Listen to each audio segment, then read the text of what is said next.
नमस्कार दोस्तों। रीट जीके की टेस्ट सीरीज चल रही थी जिसका अगला वीडियो है। देखिए आज की वीडियो का पहला प्रश्न, निम्नलिखित में से कौन सा स्रोत चाहमान काल के इतिहास की जानकारी नहीं देता है? कौन सा नहीं देता है? गठियाला शिलालेख नहीं देता है। पृथ्वीराज विजय से चौहान वंश की जानकारी मिलती है। पृथ्वीराज रासो से चौहान वंश की जानकारी मिलती है और बिजोलिया शिलालेख से चौहान वंश की जानकारी मिलती है, लेकिन गठियाला शिलालेख से चौहान वंश की जानकारी नहीं मिलती है। बीजक डूंगरी पर सर्वप्रथम अशोक के शिलालेख की किसने और कब खोज की? तो कैप्टन बर्ट के द्वारा 1837 में की गई। बीजक डूंगरी पर सर्वप्रथम अशोक के शिलालेख की किसने और कब खोज की? तो कैप्टन बर्ट के द्वारा 1837 में की गई। निम्नलिखित कथनों में से कौन सा या कौन से कथन चीरवा शिलालेख के बारे में सही है? कौन सा कथन चीरवा शिलालेख के बारे में सही है? यह 1273 ईस्वी में संस्कृत भाषा में उत्कीर्ण है। ये बात सही है चीरवा शिलालेख के बारे में। रतन प्रभ सूरी इसके प्रशस्तिकार थे।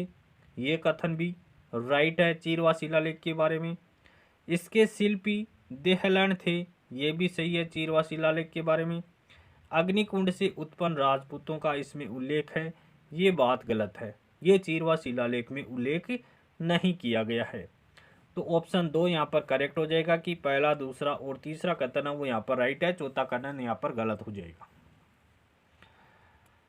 वह कौन सा अभिलेख है जो महाराणा कुंभा के लेखन पर प्रकाश डालता है? तो महाराणा कुंभा के लेखन पर प्रकाश डालने वाला शिलालेख है कीर्ति स्तंभ प्रशस्ति, और कीर्ति स्तंभ प्रशस्ति है वो 1460 ईस्वी की है।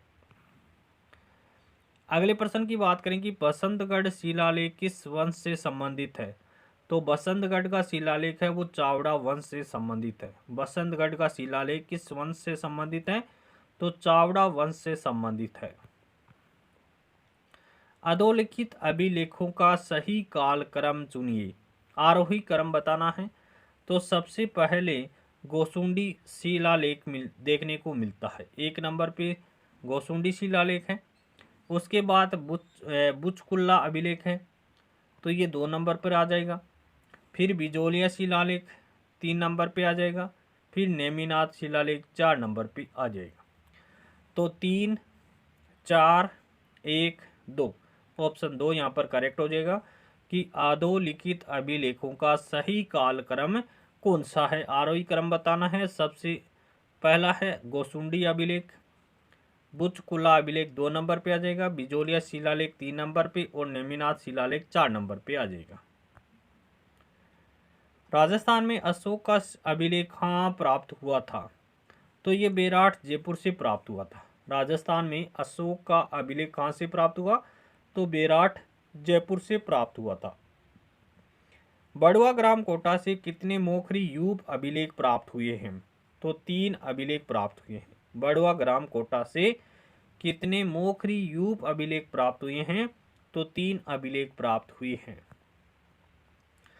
राजस्थानी भाषा का प्रथम राजनीतिक समाचार पत्र आगी बाण पत्रिका का प्रकाशन किसने किया?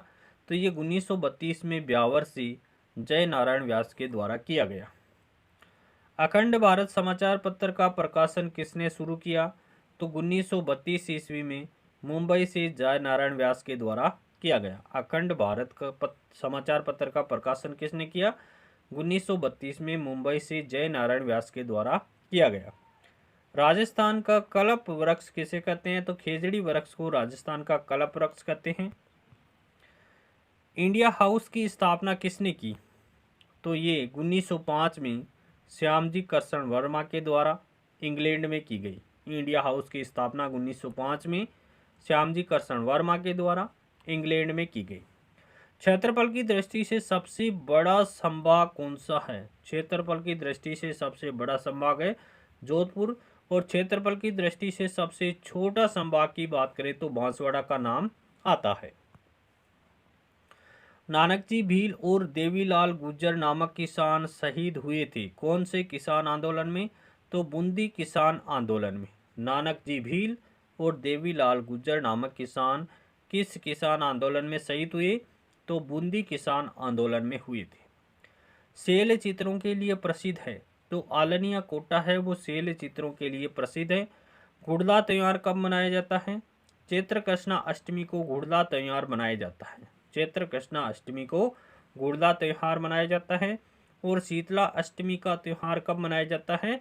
चैत्र कृष्णा अष्टमी को शीतला अष्टमी का त्योहार मनाया जाता है। गुड़ला और शीतला अष्टमी का त्योहार चैत्र कृष्णा अष्टमी को मनाया जाता है। राजस्थान का पहला रोपवे कहाँ शुरू किया गया? तो ये सुंदा माता का मंदिर राजपुरा दांतलावास गांव जसवंतपुरा तहसील जालौर में शुरू किया गया। राजस्थान का प्रथम रोपवे कहाँ शुरू किया गया? तो सुंदा माता के मंदिर में शुरू किया गया। और ये सुंदा माता का मंदिर कहाँ पर पड़ता है? राजपुरा दांतलावास गांव जसवंतपुरा तहसील जालौर जिले में पड़ता है। राजस्थान में संभागीय व्यवस्था कब शुरू की गई? 30 मार्च 1949 को शुरू की गई। राजस्थान में संभागीय व्यवस्था कब शुरू की गई? 30 मार्च 1949 को शुरू की गई।